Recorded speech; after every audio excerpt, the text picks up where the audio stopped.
aunt at Wilshire Rehab Center. The stone ledge masquerading as a chair was every bit as uncomfortable as the one back at Hillcrest Hospital, where she'd spent the better part of a month watching Agatha descend into her final days on God's green earth. She could sense the accumulation of despair infused in the chair's fabric and frame from the hundreds, maybe thousands, of families who had been there before her, keeping watch over the dying. Maybe that was why she felt a growing unease. She was waiting for something to happen. There had been a measure of hope during Agatha's stay at Hillcrest, even with her refusal of medication. That all changed last week, when the 78-year-old was moved to Wilshire, her final stop on the road to Hallelujah. Deena's current phone call wasn't going much better than the half dozen before it. Nobody seemed interested in visiting her aunt. Not even Agatha's friend Lucine, with her embarrassed refrain of ums, ers, and wells. Deena finally took pity on the woman and ended the call. Lucine's reaction was surprising.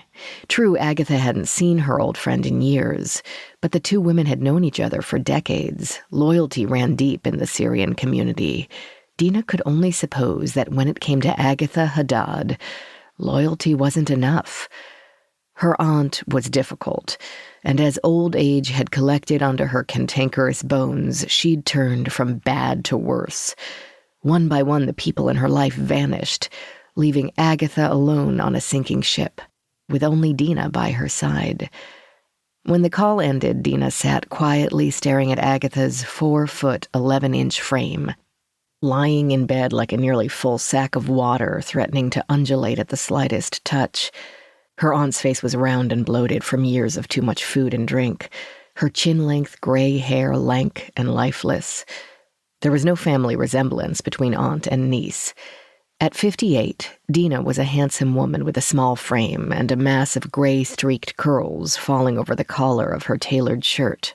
She brushed a piece of lint from her pinstriped trousers, straightened the man's tie hanging loosely around her neck, and stared out the window, until a voice broke the quiet.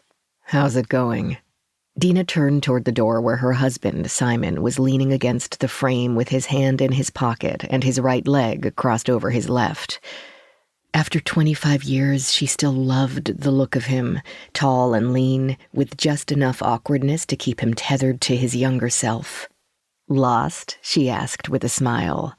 "I had a break at school. Thought I'd poke my head in. Any change?"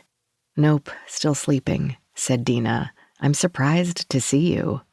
I didn't come for Agatha, I came for you. But not without bearing gifts." Simon brought a white bag out from behind his back as he strolled into the room. Ta-da! Deena's stomach gave a tug. "Big bellies?" "Nothing but the best." He dropped the bag onto the overbed table, reached in, and pulled out a double fist-sized bundle wrapped in butcher paper, along with 2 cans of Coke.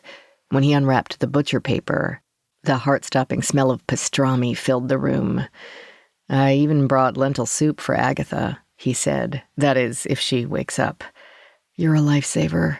Deena hurried over to the table and grabbed one of the halves. She removed the top slice of caraway-studded rye, heaped a mound of coleslaw onto the pastrami, and then a healthy slathering of Russian dressing. For years, she and Simon had argued about the perfect hot pastrami.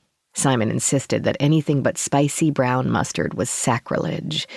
Not Deena. She liked her pastrami sloppy. Big Bellies may not have been Katz's from the Lower East Side, but it was damn good considering it was upstate New York. Simon caught Deena eyeing him as he fastidiously spread mustard onto his half, edge to edge on the bread, never on the pastrami. Before she could denigrate his choice of condiment, he said, "Please, you're sullying my culinary experience." She raised her eyebrows with her head pulled back as if to say, "Who, me?" and then focused her full attention on her sandwich, wiping drips of dressing off her hands and around her mouth.